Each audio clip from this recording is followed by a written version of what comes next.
Eagle, proud symbol of our country, keep on flying high up above, and together we will stand and we'll restore the land. Oh, Eagle, keep on flying, Eagle.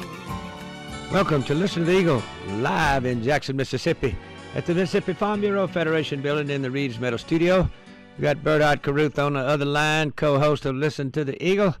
And the toll-free number here, of course, tonight is 1-800-251-5891. Pound 444 if you're a C-Spire customer inspired like we are. Bert, we're very fortunate tonight to have Chris Harris on with the Department of Wildlife, Fisheries and Parks over in the Martin area. And if you remember, we had a little family reunion over there a few years ago. Yeah. And I want to tell you something about that state park. Yeah, I want to tell you something about Chris. He ain't only famous for that, but he's famous for being the son of one of the best basketball players I ever played with at the YMCA in Hattiesburg. Ain't that right, Chris? He was a pretty good one, Paul. Sure was. How you doing tonight? Well, I guess it'd be illegal any better. Chris, how's everything over your way? Y'all get a lot of rain? We got some much-needed rain. Look like we died some of that severe weather. We got some much-needed rain. Well, I tell you what, we've been needed. We've been having a Forester Commission on. I think the burn ban has got to be over by now, don't you? Yes, sir, I do. Well, let me ask you, Chris, since we got you on this first segment here, appreciate you calling in. And the first Monday night, the Department of Wildlife, Fisheries and Parks, we kind of promote them calling in and talk a little bit about anything new as far as the department is concerned. As far as you know, I know the state parks about the same. Persequin fishing has opened back up down at Persequin in Pike County. It sounds like some pretty good fishing reports from what I gather. No significant changes. One thing I did want to mention while I was with you, Paul, was, the conservation officers with the Department of Wildlife, Fisheries and Parks are charged with the responsibility of investigating hunting incidents, firearm, bow-related incidents, tree stand incidents, tree stand falls. And I know we've talked about this before, but we've had, numerous tree stand falls to occur already this year across the state. I don't have an exact number for you tonight, but one is too many. And I just want to leave your listeners with a few tips for tree stand safety, Paul, because we still have a lot of the deer season left for south parts of South Mississippi. Be able to deer hunt till the middle of February, and so we still have a lot of deer hunting time under our belt. And encourage people to follow a few little tips I'd like to leave with you if I could. Yeah.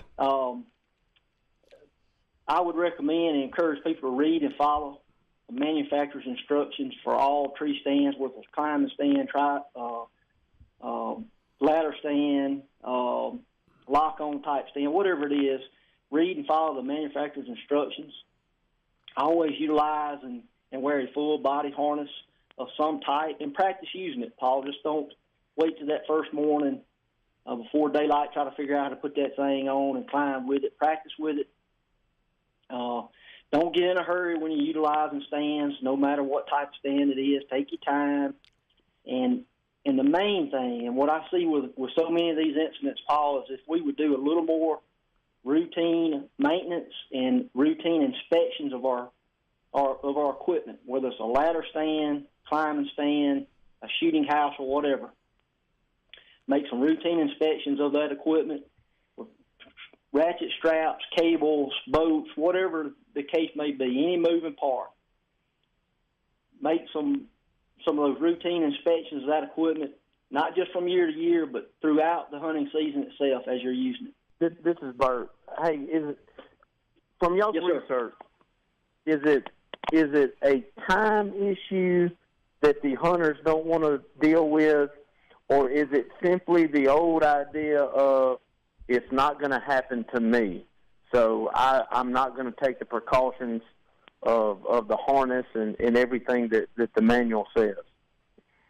Bert, I think it's a little of both. I've personally had some friends that's fallen out of tree stands, climbing stands, and various stands before, and they've hunted, for 25, 30 years using the stands, and I think they had the mentality that it's not going to happen to me.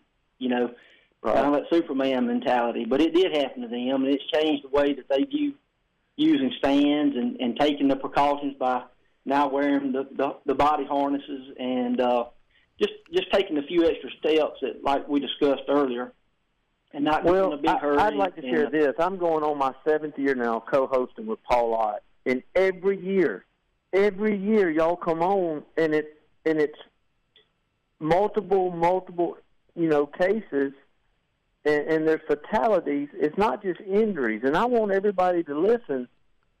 Just take your time, do the tips you shared, read the manufacturer, check your equipment.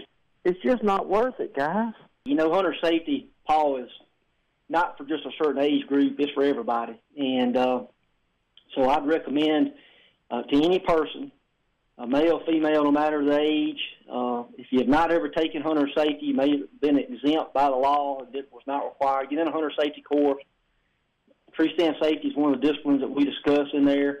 You can Google Paul tree stand safety, and man, there's all kind of tips and safety tips, and if you'll go through it there and look, they're all pretty much within the same ballpark of, talking about taking your time and making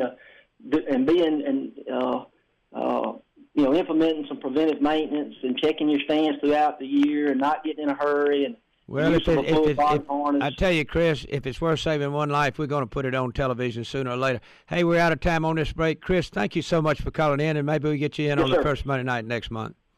Yes, sir. Thank y'all much. Thank you for having us. Yeah, 1-800-251-5891, pound 444 if you see customers. But we'll be right back with Bert's little brother on a big hunt. Hello, my name's Michael Gandy, and I've been privileged to know a fellow by the name of Paul Ott Holland Carruth since 1958. He has quite a story to tell, and it's available now on Amazon and Barnes & Noble as an ebook. Listen to The Eagle, The Lives of Paul Ott. All funds will benefit Talking Book Services of Mississippi, your blind friends and neighbors. The audiobook version is coming in June.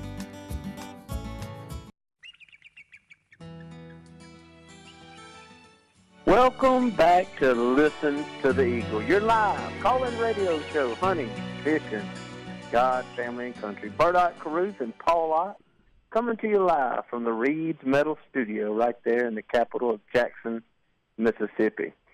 This segment, we got a special guest. I truly think he's probably one of the best hunters and fishermen in the state of Mississippi, and not just because he's my brother, but it's because of the old saying that the comedian Rodney White says, Russ, I've seen you do it. Russ Carruth, welcome to Listen to the Eagle. Well, we're just full of Carruth, so we could call Jim Carruth tonight. We'd have Carruths everywhere, and Woolly Boogie Carruth here. That's fine, too. What I want to start, Bert. I appreciate that. Yeah, what I want to start off with, Bert, with Russ, your brother, is why he'd leave Mississippi and get on an airplane and go all the way to Canada to get a whitetail deer. It must really be something. I want him to explain that to us. Well, Canada's a pretty special place, and it's commonplace for a whitetail up in Canada to be 300 pounds or better. It's a different animal. It's a different strain of whitetail. And to see something like that firsthand is, well, you really can't explain it until you see it. It's just such a big animal. It looks like a small cow. That's what it looks like. Yeah, it looked like it was. Russ, going back, you've done this for many years. Kind of take us back to how old you were when you first went on this trip and what you have seen and what you have harvested over the years. Absolutely. My first trip was 11 years ago, and my first trip was actually a bear hunt. And I did harvest a bear, good bear.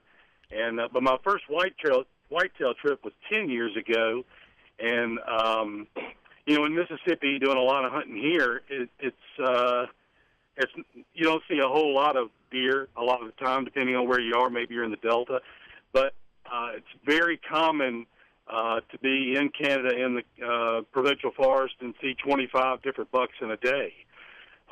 It's commonplace to see the 140 class, 150 class deer. But you're there for that potential 180, 190. Who knows what's going to walk by? I've taken 5 whitetails 3 of them are above 160, and the rest are in the 150 class deer. Every one of them over 300 pounds. And those other years that I didn't shoot, I just didn't see the mature animal I was after. But that's okay. That's not what the hunt's about. It's really about the camaraderie and with the people that you go with. That's what the hunt's about. Let me ask you this, Russ. On a hunt like that, when you do go out of the country into Canada, you know, one of the things we preach about here is the meat and of the harvest. How does that work in Canada, and can you get that, or do you have to leave it there with a food bank? How does that work? Well, you don't have to leave it there. You can take it home. It's a process to get it there frozen. You need to take. But what we do is donate the meat to locals, and there's always locals who could use a helping hand, whether you're in Alberta or Saskatchewan or in Mississippi, for that matter. Mm-hmm. So that's what we do with all the meat that we harvest, is donate it to locals. Well, speaking of that, I know that you've got a group that you go with, and there's an actual, I believe, camp or club that y'all go to. How would one out of our listening audience that has taken what you said and man, would like to go to Canada, can you give any advice on how to get started or how to make that trip? Absolutely. You can call me because we are the outfitter. We actually have 10. We have 10 members in our club. We are the outfitter. We have 27 whitetail tags and 15 black bear tags, and far and away we are much less expensive than any of the other competitors. You might experience $5,000 for a hunt like that. We sell ours for $3,700. That's room and board on a cabin that we have on 20 acres, and we lease 86,000 acres from the government for us to be able to hunt. And we have guides that live up there who maintain stands and help with put all the bait out and take hunters to and from their stand, and also cook all the meals for us, breakfast, lunch, dinner. And it's an experience unlike anything I've ever done. It's kind of like going back in time, because that area of Canada where we go is strictly farming. That's it. That's all they do, farm. And they farm trees, or they farm alfalfa or some other crop that they have up there. But it's kind of like going back in time. Not much has changed since those farming days. But if you want a shot at... Looked like it was pretty cold up there. Pretty cold up there, Russ. What was the temperature? Yeah, it was a warm year this year. It didn't get below 15 degrees. But usually it's minus 20, minus 15.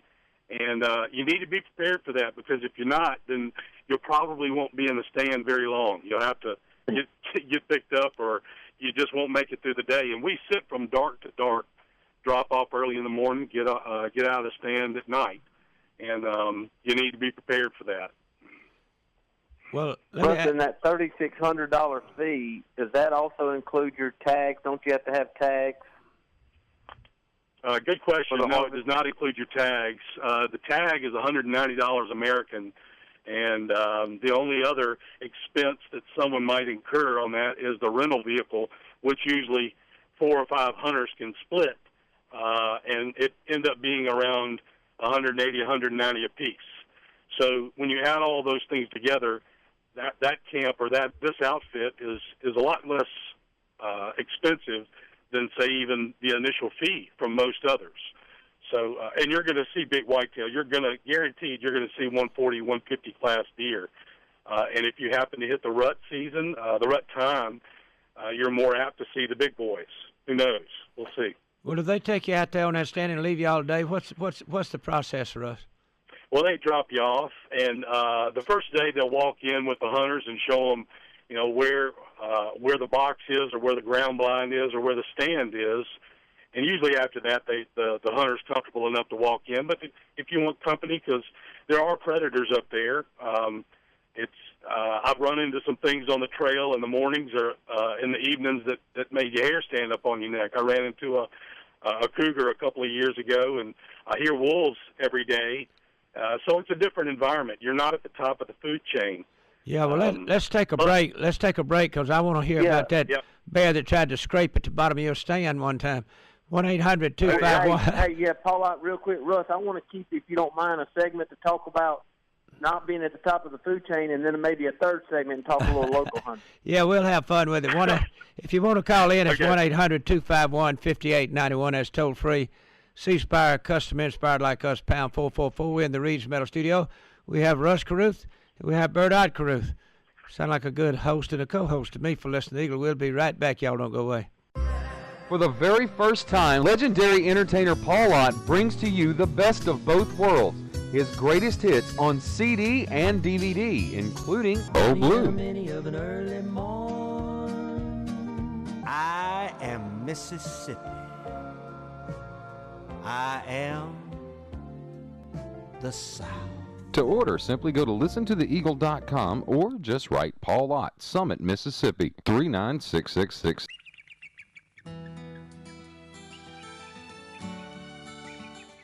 I'm in Jackson, Mississippi, in the beautiful Mississippi Farm Bureau Federation building in the Reed's Metal Studio. Toll-free number here tonight, 1-800-251-5891, a pound 444 if you're a C-Spire customer like me. Sitting next to me is old Woolly Booger Carruth. I hope y'all can see him. Yes, sir. When I don't have anybody sitting here with me, old Woolly Booger is a good standby. We're full of Carruths tonight. We got Bert Ott Carruth and we got Russ Carruth. And, well, Russ, as many hours and as many countless footsteps that you have done in the Scenic Rivers region of Mississippi. Now, I know I'm fixing to open up Pandora's box, Paul Ott, but I got a text, so I got to segue into this. Russ, Paul Ott, let's put up a $5,000 reward for anybody that can prove about a Black Panther. Excuse me, $2,000, $5,000 for Bigfoot. Paul Ott, you bumped it up to $5,000. Five for Bigfoot, okay. Well, we've been doing it 10 years. I just got a text that says there are Black Panthers all over Grenada, Mississippi. Now, have you ever seen a Black Panther, Russ Carruth? I have not. Would I like to? Absolutely. Absolutely, I'd love to. Even more so for Bigfoot, Paul Ott. Yeah, I'd love to. But I don't know that there's any merit to that. I'd have to be proven that. That's all. Well, our goal for the $2,000 for the past 10 years, and nobody's ever collected, is, and don't anybody come bringing up a Black Panther up here in the studio, but it's a $5,000 fine. We're going to give you 2, so it won't cost you but 3. But the deal is, the Game and Fish has guaranteed me there's no such thing as a native Mississippi Black Panther bird. There's a black leopard and there's a black jaguar. And can I ask you a question, Paul Ott? Yeah. If there's no such thing, which we have been confirmed by the department that there is no such thing, then why is there a fine for something that doesn't exist? That's pretty good. Wait. I might have an answer for that. I might have an answer for that. We got a caller. Who you got, Jim? We got John on the line in Grenada. In Grenada. Hey, John. Hey, how you doing? All right. Kind of wet. Oh, yeah. I want to talk about that Black Panther situation. I'm going to go back with Bert on that. If there's no such, then why is there a fine? I was in the woods, and I've seen it with my own eyes. We have Black Panthers here in Mississippi, in Grenada, Mississippi. Now, in the county, or you're not talking about in downtown Grenada? No, in the county. Well, the deal is, if there's a Black Panther, and the Game and Fish can confirm it, then we're going. We've been promising $2,000 all this time, but I understand what you're saying about what Bert's saying. Now, that may hold true not just for Black Panthers, but cougars as well. Bert, there's still a fine for shooting them. Now, like Russ says, if it's me or the cougar or the Black Panther, he's dead, because I'm gonna shoot him. There's no choice. Yeah. Absolutely. Yeah, there's no choice. What I'm getting I think what you said earlier, Paul Ott, was that it's illegal to shoot a native panther or a native mountain lion. There are no native mountain lions or panthers. There's no such as native. They're in this area the same way as you say bears over here. People say there's, I know we got black bears and whatnot. They call them sugar bears or whatever. It's the same way. Nobody knows what's over here until you get over here and you hunt. Then you'll know. Well, that's the truth. We have some pretty convincing sightings of people in stands. Oh, hey. Now, I don't know whether they're Photoshop. Yeah. Hey, John, we've had video after video sent in, and it's amazing what these game cameras have caught with these big black cats. First time I ever seen it, I was out there, and I looked across about 300 yards out from me, and it was going up a tree, and the tail on that son gun had to be 6 foot long, curled up, and I had it scope in his eyes, and it was in the daytime, and there is no way. I left the woods when I seen it. You're not going to sit here and tell me that we don't have black panthers, and you're not going to sit here and convince me or tell me that we don't have them here. I've seen it with my own 2 eyes. I Googled it. Google shows more truth of what a black panther looks like than anything. I know what we got in Mississippi. Well, I know what we got here around my way. I think everybody has seen a Black Panther in Elvis Presley. I've got presidents of corporations that swear they've seen Black Panthers. I have never seen one. I've heard things in the woods that scared me to death. Hey, John, we've got to take a break. I appreciate you calling in. I'm sure we're going to have a Black Panther show. All right, John. Bert has opened up a can of worms with his Black Panther thing. So we'll be right back. But if you can prove it, we got you a check for $2,000. Y'all don't go away. Stay with us because we're going to be back with Russ Carruth and Bert Carruth on Listen to the Eagle. Hello, my name's Michael Gandy, and I've been privileged to know a fellow by the name of Paul Ott Holland Carruth since 1958. He has quite a story to tell, and it's available now on Amazon and Barnes & Noble as an ebook. Listen to the Eagle, The Lives of Paul Ott. All funds will benefit Talking Book Services of Mississippi, your blind friends and neighbors. The audiobook version is coming in June.